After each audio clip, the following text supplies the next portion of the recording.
Well, thank you guys. I really do appreciate you guys coming to my session. This is one of the things that I talk to our global field practice about. Just a quick introduction. I actually run the global DevOps practice for Splunk. So when it comes down to sales, field enablement, actual prototyping, this is my primary job, as well as doing speaking engagements. So I do appreciate you for being at this session. What's really nice about what I do as far as when I work with customers is because I was a software engineer for 13 years, it allowed me to actually help customers not only see the value in doing release engineering and actual IT operations, but actually showing them from the instrumentation of code as well. What's really nice about this talk track is, like Kevin said, is I really base this on the theme of Star Trek because of the fact that, when you think about the next evolution of where human beings are going to be, we're going to be actually working on software that's going to make our lives a little bit easier. And so when we think about how that actually happens and delivering that at warp speed, it really comes down to how people collaborate and work together. And so when I look at, from a DevOps perspective, it's not just about the tooling stack that you have in the software stack, but it's around understanding how these pieces work together. So when it comes down to it, it's people, process, and technology. And so the people part's actually the most important part of it. As we look at it, Star Trek is a very innovative type of TV series. Back when Captain Kirk was actually captain of the Enterprise to, Voyager with the way the crew actually got stuck in the Delta Quadrant, there's an actual journey that they had to go through and actually go through those pain points. But because as a team, they were able to overcome a lot of different obstacles. And so I like to use this quote to boldly go where no man has gone before, because of the fact that each one of us are on a different journey when it comes down to software delivery and release management. But really what it comes down to is as people, as team members, and as being humans as well, is advancing technology and society as a single platform. Just before I get started into my talk track, I just wanted to give you kind of a highlight of what Splunk does. So if you're not familiar with how Splunk works, is we're a big data platform. We ingest all different types of data, and then the way the data is ingested is schema on read. And what's really powerful about that is when we talk about software delivery and we talk about the DevOps culture, is all that tool stack, all that information that you're collecting in your build system, your pipeline, your release, your ALM systems, and even with JIRA and Bitbucket, we're able to take a look at how things are being developed and where they're flowing through. And in this specific diagram, you'll see that we can pull from multiple different logs, APIs. We have a concept of what we call modular inputs that are customizations within Splunk platform to actually develop a custom solution so that you can interact with the platform a little more efficiently. And when we look at it, we're actually not just a company that develops software, but we actually enable our customers and our partners to actually develop software on top of our solution. So what that really means is when we integrate in with a technology stack like Atlassian, and we look at how JIRA, Bitbucket, Confluence, and everything interacts with each other, we can look at it from multiple different angles. So we look at it from a project management perspective, from a build pipeline perspective, and then also when you think about collaboration, with HipChat, we can actually collect some of those metrics, not only to present it to users, but also to react based on it. And what makes our platform really powerful is around the ideal that we could integrate it with multiple different components. So from a web framework, you can actually instrument your code in a way that interacts with Splunk, and it provides your end users a really great experience. So what's really powerful about this is, depending on what type of software development you do, the infrastructure management that you actually have to look at, this is what enables a lot of our customers to get insight into real-time metrics and data as well. So with that being said, I always found that the Borg were one of the most interesting parts of the Star Trek series, and it kind of pertains to the way that we look at DevOps today. There's this factor and this drive for companies and for individuals to build a DevOps culture. And when I look at it, it's resistance is futile, because we have teams around the world that are actually developing software in near real-time fashion, and they're getting insight and using machine data to make decisions. Really good example of a customer that we have, Family Search. They're one of our most prestigious customers because of the fact they're a nonprofit. And what's really powerful about that is they're deploying 9 to 1,000 times per day developing solutions for Ancestry.com and other Splunk customers, and actually giving them features that they're requesting in near real time. So as something's happening or a new data point is being ingested into their platform, they're using Splunk to actually manage that whole end-to-end cycle. And so when we look at it, you look at your journey is going to be based on how you want to go ahead and respond to the market and how you actually deliver your software. With that being said, I'm just going to give you guys a quick overview of how I look at it from delivering software at warp speed. It comes down to the fact that there's containerization, there's other types of infrastructure management that really plays a critical part in how you deliver software today. One of the things that I look at, and this is kind of a hierarchy perspective, is around the ideal of when you actually develop software, you want to basically mitigate all the types of different ideals of having to wait for infrastructure, waiting for a change request to happen. The ideal is looking at how you can deliver software in an immediate fashion from your laptop to your production value. So the ideal with Docker is basically providing a way of instrumenting how your environment's being set up, bringing it into a containerized image, and then being able to tear it down at any moment's notice to actually get insight. And what really makes this powerful is because we've worked with Docker, we're able to give you application insight into your app tier and actually get metrics around that and telemetry that you would actually be able to use to improve your application process. The next part is around how Docker is compared to virtual machines.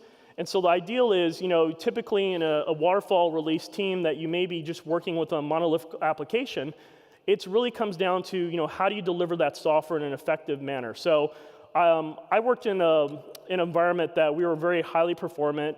We were building OpenStack with a Docker-based API management. And what was really nice about that system was being able to look at, not only from the infrastructure side of actually provisioning, raw storage and compute, but actually taking a look at it from a containerization, managing thousands of machines on, blades of servers, and being able to give it, a really good insight for developers and also for some of our production teams to actually get better understanding of what their environment actually does. So, you go from a traditional environment of virtual machines actually take up, reserved units of memory compute. And then you go to a Docker image where it's shared resources. So, as you're scaling up your environment, you're able to share the resources among multiple different images, and it gives you better insight. And when it comes down to teamwork as well, is when you build these type of environments, it makes it really powerful because you have the flexibility of controlling how things are interacting with each other, and specifically when you're working in an Atlassian stack as well. The next part is Kubernetes. So most of my customers will go through this iteration of working with different types of technology stacks. And actually, I look at it from an iteration of they start with a Docker image, they get really comfortable deploying with it, and then they go to Kubernetes, where they actually start focusing on shared configuration management using etcd, and then also building a whole concept around replicating not only session control, but also managing applications in a way that provides full fault tolerance. And what I mean by that is Kubernetes is actually built to provide a way of providing context for an application developer, and as you're delivering software on that application tier, getting more flexibility in how you actually scale out. So unlike Docker Swarm, where you can actually tell the hypervisor or the Docker engine that you want to go ahead and spin up 100 different machines, with Kubernetes, you have the flexibility of maybe scaling half down to 50 machines and then being able to scale across multiple different pods. And what's really powerful about that is getting a better handle of how your environment's being deployed. So it's really one of those things where I think this is a more advanced architecture, but it actually helps customers when they're developing software to think of more of a horizontal scaling approach instead of monolithic. How many of you guys in this room actually are still dealing with monolithic applications today? Oh, wow. Okay. So when we look at the way that Kubernetes works, there's a couple different things. We have what we call a master node and our worker nodes, which also manage our pods. And really what it comes down to is focusing on how we actually do those deployments. So everything is very much API driven. So in this environment, when you're using Bitbucket and you're actually triggering webhooks of Bamboo, you can actually do deployments from Bamboo to push out images into Kubernetes and then scale your pods.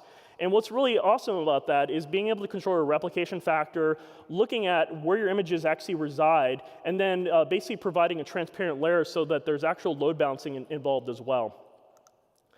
The whole Kubernetes services, as you can see on the screen, is really focused around the ideal pod. So each pod can be a representation of multiple different applications.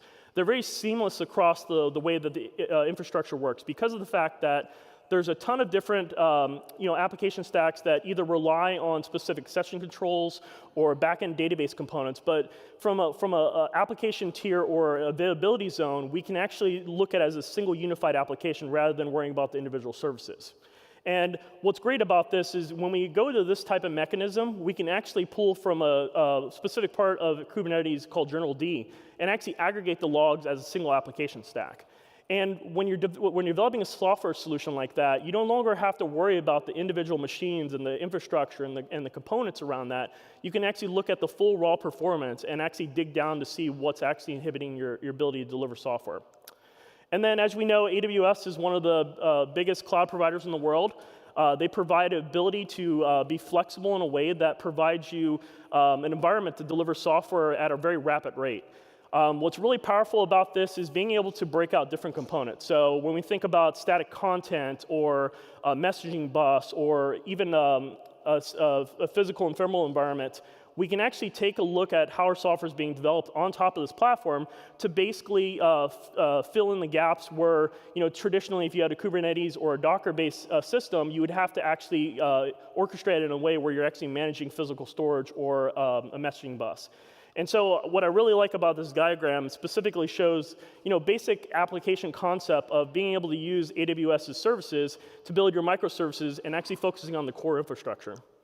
And then when we talk about IoT, because a majority of use cases around microservices do leverage these specific technologies, you're able to instrument the core logic and then allowing AWS to manage your whole environment for you. So with that being said, we're going to get into how we look at software delivery from the Atlassian stack with the power of Splunk. As we know, when you're working in a performant team, planning is one of the critical pieces of developing software today. And what I really love about the Atlassian stack and the way that Splunk interacts with it is it provides a flexibility of providing multiple different facets of data points for customers to take a look at it from different views. So I can take project management data and display it so that executives understand how many story points are developers taking, what specifically is the cycle time for that specific application, and then how long are sprints actually really taking compared to what was forecasted.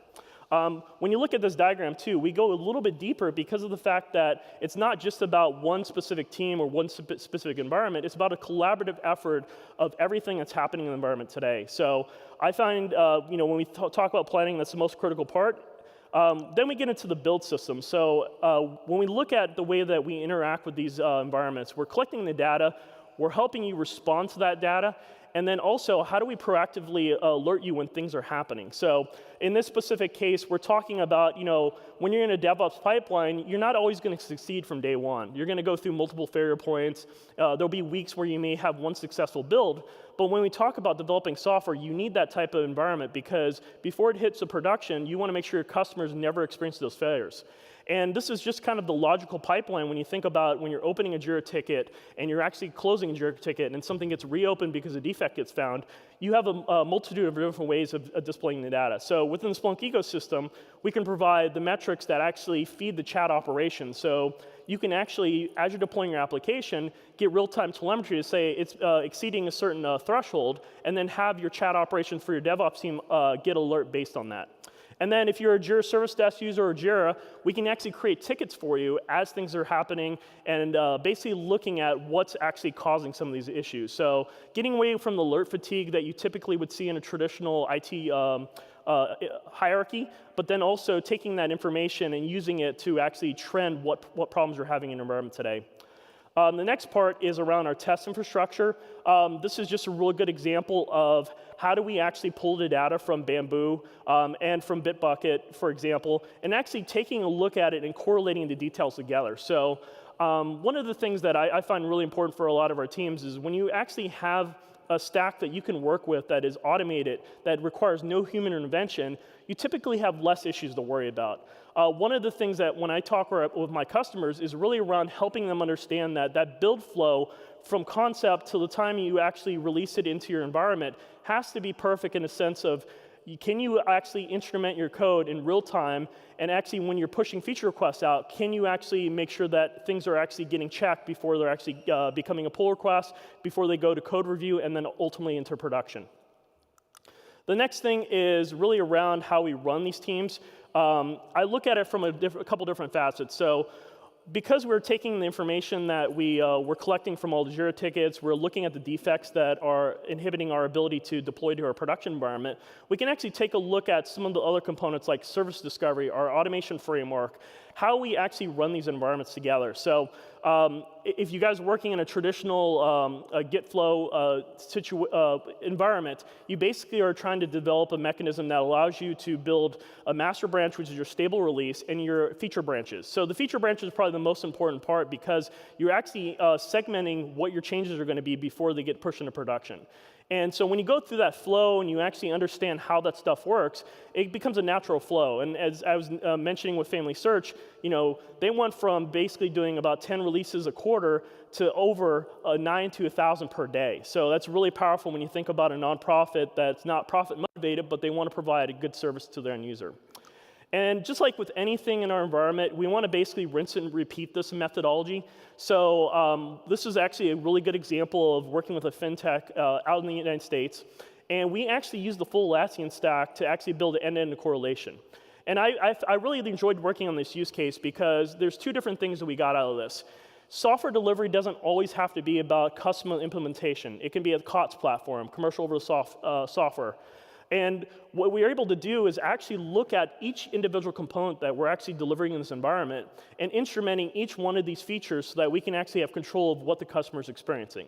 And so when we go through this whole build process, it's basically what I was explaining before. We had the build test run, and then taking these integrations. So when I go into our release automation, one of the use cases that was really powerful for them was using Workato and actually doing an integration of actually pulling release notes from their build system JIRA tickets and actually dumping it into Confluence so that it actually could have the technical writers just copy and paste and delete anything they didn't need and build release notes on the fly. So that's really impactful when you think about a technical writer that's not technically part of the software delivery cycle, but they want to basically track all the changes that are happening.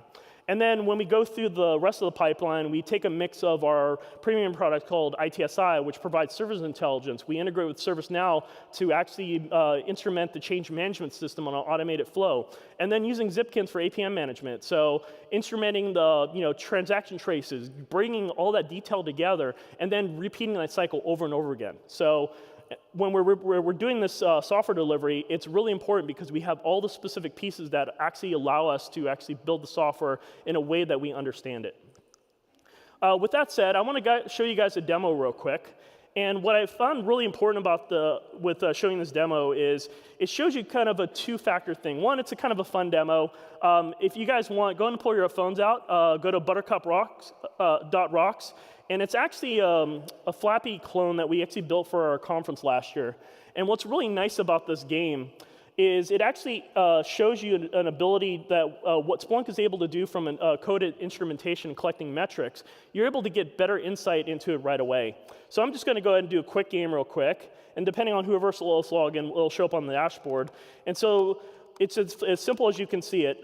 As I'm actually clicking the space bar, all these specific elements of the game, like as I'm going through the different gates, how many times I'm tapping, the duration of my working through this game, actually shows that this detail will actually be sent in the Splunk. And if we go ahead and take a look at it from a real-time perspective, it looks like Kevin's playing the game right now. You can actually see that this data is actually getting flown into Splunk in near real time. And just to give you kind of some insight, a lot of these details that you're going to see within the Splunk platform are actually powered by our SDK. So specifically with this application, it's a node-based application using our node modules. And as people are playing this game, you'll see that we're instrumenting flaps and how many users are using it, how many times they're playing it, how many times they're actually dying in the game. And what I found really important about that is we can take that data and actually view it in multiple different ways.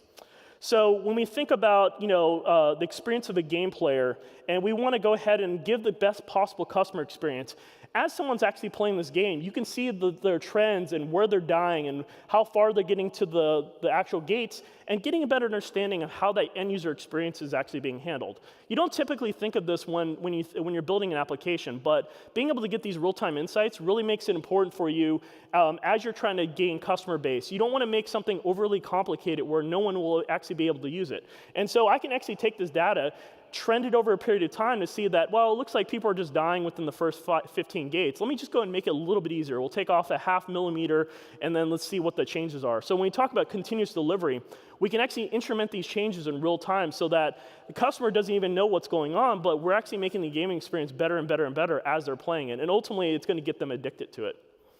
The next part is around how we look at these details. So the scoring details are a critical part of understanding how the stuff works. And so when we're talking about instrumenting our code, we can actually pull a couple different details. So for the people who actually logged in, you can see that we pulled images from Facebook, LinkedIn. We can actually tell you what specific part of the gaming stats are on there. And then ultimately, when you look at the trend or the scoring system, we can actually get deeper into some of the metrics. So I'm going to use my profile as an example. You can see I've played this game about 13 different times with an average score of 13.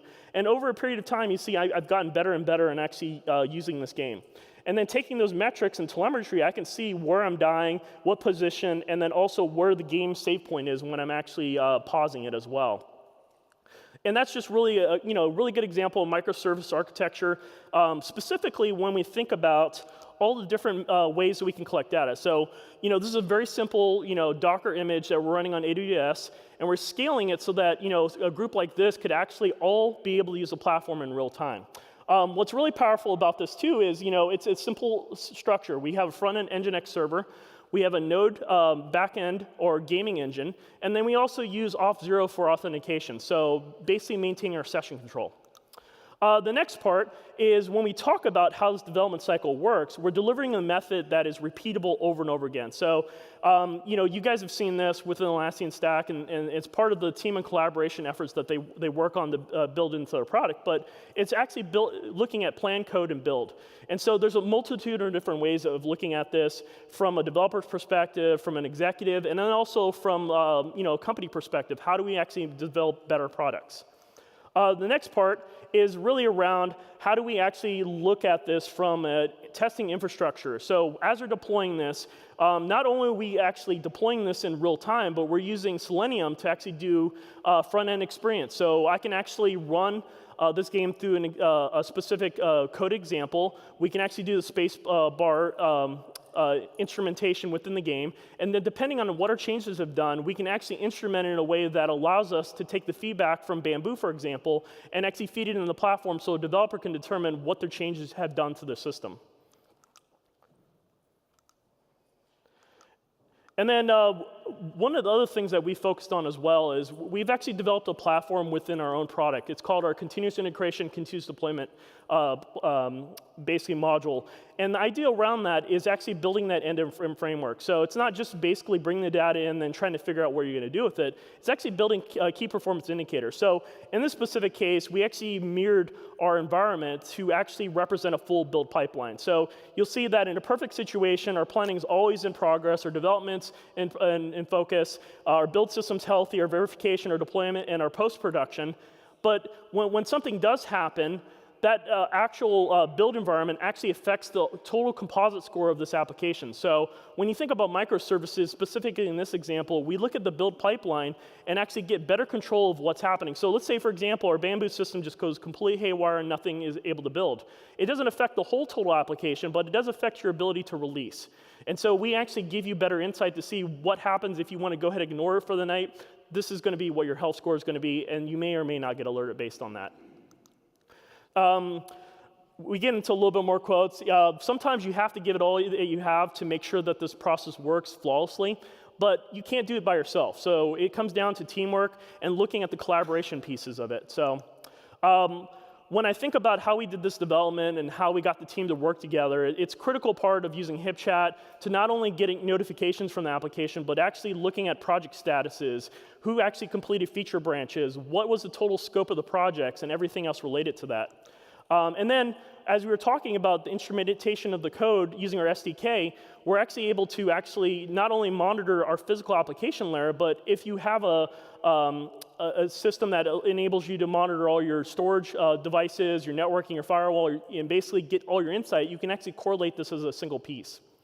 The next part is really around what our customer experience is. So as I was talking, Family Search is one of our key customers that really kind of embodies the whole DevOps methodology from a company culture perspective and also from a release perspective. And when we think about other companies like Cerner, for example, they're a big Atlassian shop as well.